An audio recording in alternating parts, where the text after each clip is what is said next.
അടിപൊളിയായിട്ടൊരു dates അച്ചാർ തയ്യാറാക്കിയാലോ. നല്ലെണ്ണ ഒഴിച്ച് അതിലേക്ക് 2 ടേബിൾ സ്പൂൺ കടുക്, അത് പൊട്ടിയതിന് ശേഷം ഒരു 3 വറ്റൽമുളക് പീസാക്കി അതിലിടാം.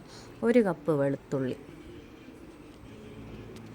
5 പച്ചമുളക് വട്ടത്തിൽ അരിഞ്ഞത്, 2 ടേബിൾ സ്പൂൺ ഇഞ്ചിയും. മീഡിയം ഫ്ലെയിമിൽ വെച്ചിട്ട് നമുക്കത് നോക്കി കൊടുക്കാം. ഒരു ഗോൾഡ് കളർ ആകണം. നല്ലപോലെ വണങ്ങി വന്നിട്ടുണ്ട്. ഒരു 3 ടേബിൾ സ്പൂൺ കുറച്ച് മഞ്ഞൾപ്പൊടിയും കൂടെ ആഡ് ചെയ്തിട്ട് നല്ലപോലെ എണ്ണയിലിട്ട് മൂപ്പിച്ചെടുക്കാം. ഞാൻ ഇതിലേക്ക് നെല്ലിക്ക വലിപ്പോളം പുളിയെടുത്ത് പിഴിഞ്ഞെടുത്ത് വെച്ചിട്ടുണ്ട്. അതിനി നമുക്കിതിലേക്ക് ആഡ് ചെയ്യാം.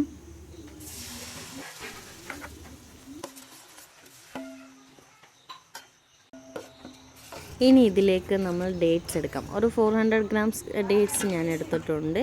അതിൻ്റെ കുരു കളഞ്ഞ് അത് 2ആയി കട്ട് ചെയ്തിട്ടുണ്ട്. ഇനി നല്ലപോലെ മിക്സ് ചെയ്തെടുക്കാം. അതിനുശേഷം ആവശ്യത്തിന് ഉപ്പ് ആഡ് ചെയ്യാം. വേറൊരാളും കൂടി ഉണ്ട് ഉപ്പ് നോക്കാൻ വന്നിരിക്കുന്നതാണ് ഇവിടെ.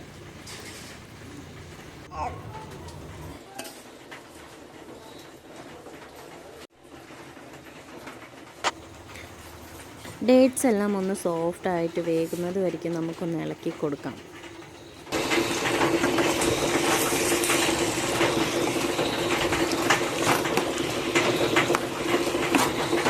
ഇപ്പം നന്നായിട്ട് സോഫ്റ്റ് ആയിട്ടുണ്ട്. ഇതിലേക്ക് നമുക്ക് ഒരു 3 ടേബിൾ സ്പൂൺ വിനീഗർ ആഡ് ചെയ്യാം. ഇനി നമുക്കിത് നല്ലപോലെ ഒന്ന് മിക്സ് ചെയ്തെടുത്തിട്ട് ഒരു 3 മിനിറ്റ്സ് നമുക്കതൊന്ന് മൂടി വയ്ക്കാം.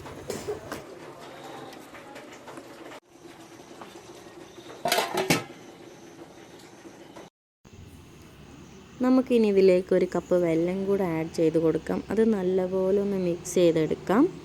ഫ്ലെയിം കുറച്ച് വെച്ചിട്ട് വേണം ചെയ്യാൻ.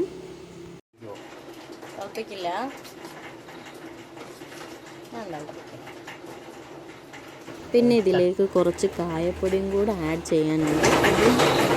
അതും നല്ലപോലെ ഒന്ന് മിക്സ് ചെയ്തെടുക്കാം. കുറച്ച് നല്ലെണ്ണയും കൂടെ ആഡ് ചെയ്താൽ നമ്മുടെ ഡേറ്റ്സ് അച്ചാർ ഇവിടെ റെഡി ആയിരിക്കുന്നു.